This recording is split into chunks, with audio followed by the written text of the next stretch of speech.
Order of range में तो सबसे ज्यादा ऑर्डर किसकी होती है?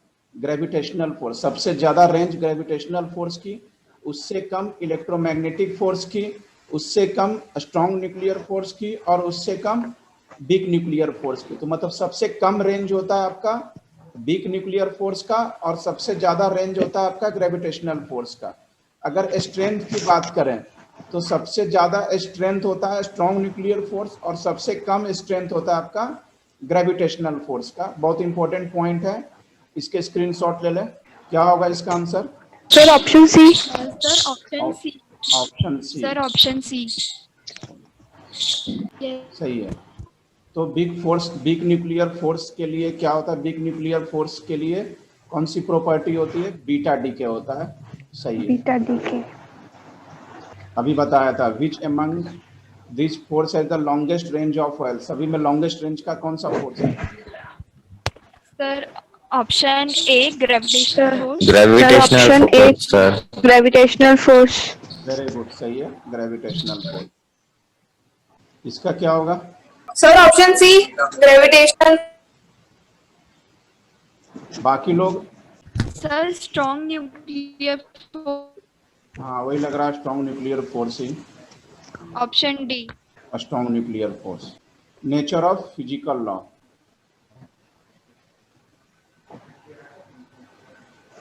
अब देखिए, नेचर ऑफ फिजिकल लॉ का बेसिकली नेचर क्या है? तो जितने भी फिजिसिस्ट होते हैं, फिजिसिस्ट मतलब जो फिजिक्स पढ़ के साइंटिस्ट बनते हैं, जो फिजिक्स के फील्ड में अपना योगदान देते हैं, उसको अपन फिजिसिस्ट बोलते हैं। Their investigation based on scientific process range from practicals that are smaller than atoms in size of a star and they are very far away। तो बेसिकली वो जितने भी स्मॉल पार्ट्स होते हैं, जैसे स्टार हुआ जो अपने से दूर है, उस पर पूरा वो डिटेल्स स्टडी करते हैं। तो जो शुरू में मैंने आपको बताया था ना कि कोई भी चीज़ इन्वेंट होता है तो उसके लिए 4-5 प्रोसेस से होके गुजरना पड़ता है। तो प्रोसेस में एक सिंपल, तो पहला क्या होगा? Investigation based on scientific process. उसके बाद क्या हो गया? The addition to finding the facts and observation. आपने ऑब्जर्व किया, फिर उस पर आपको फैक्ट फाइंड आउट करना है कि भाई ऐसा क्यों हुआ।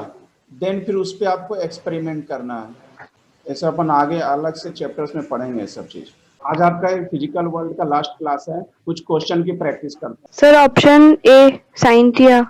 सर ऑप्शन ए ही है। Option A sir. क्या होगा इसका आंसर?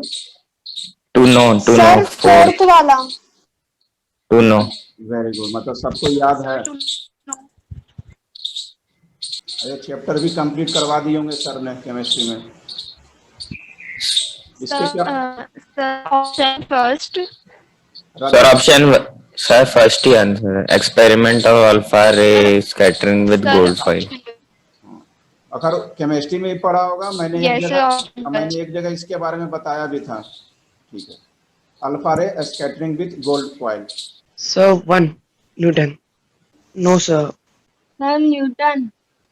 सर न्यूटन ऑप्शन में। The concept of anti particle. Newton ने तो पार्टिकल्स के बारे में, पार्टिकल्स के बारे में बेसिकली नील्स बोर। न्यूटन तो होगा नहीं ना, न्यूटन तो किसके बारे में दिया था? न्यूटन्स लॉ ऑफ ग्रेविटेशनल और law of gravitational, law of motion, ऐसा मैंने लिखवाया हुआ है। जो नए स्टूडेंट है वो अपना कॉपी कंप्लीट कर लें। जो स्टूडेंट कंटिन्यू कर रहे हैं उनसे स्क्रीनशॉट या कॉपी कंप्लीट कर लें।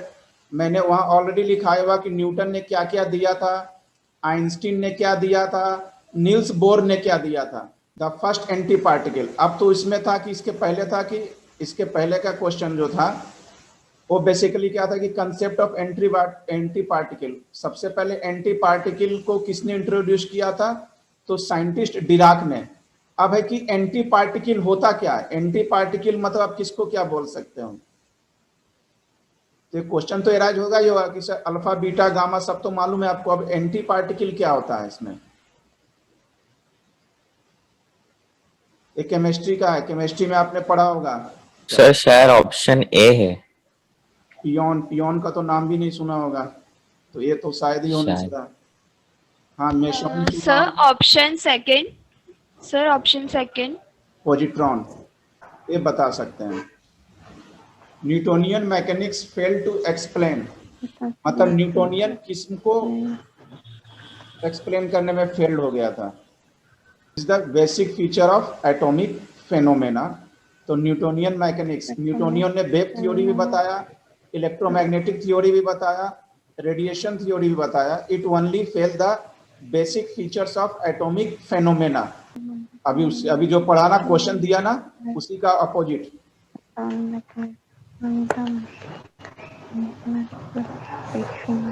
अपने quantum, option A. Atomic and molecular phenomena was explained bye quantum mechanics. Quantum mechanism. Newtonian तो वो था सिर्फ, क्या बोलते हैं, जैसे पीछे देखो, पीछे क्वेश्चन में एक बार और रिपीट कर देता हूँ। न्यूटोनियन तो था वेव थ्योरी, इलेक्ट्रोमैग्नेटिक थ्योरी और रेडिएशन थ्योरी, ये तीनों को एक्सप्लेन किया था न्यूटोनियन मैकेनिक्स बेसिकली। और किसको एक्सप्लेन नहीं किया था? तो एटॉमिक फेनोमेना को। Okay sir. ये अपना था atomic and molecular phenomena was explained bye quantum mechanics. ये बता सकते हैं, ये क्वेश्चन पढ़े।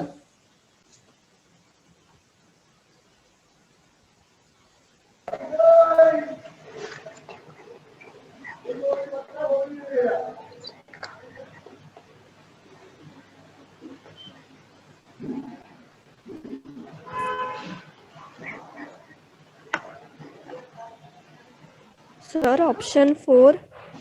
ऑप्शन ए, मतलब ए एंड बी दोनों सही है। ऑप्शन 4। फोर्थ, तो A is wrong but B is sir option A.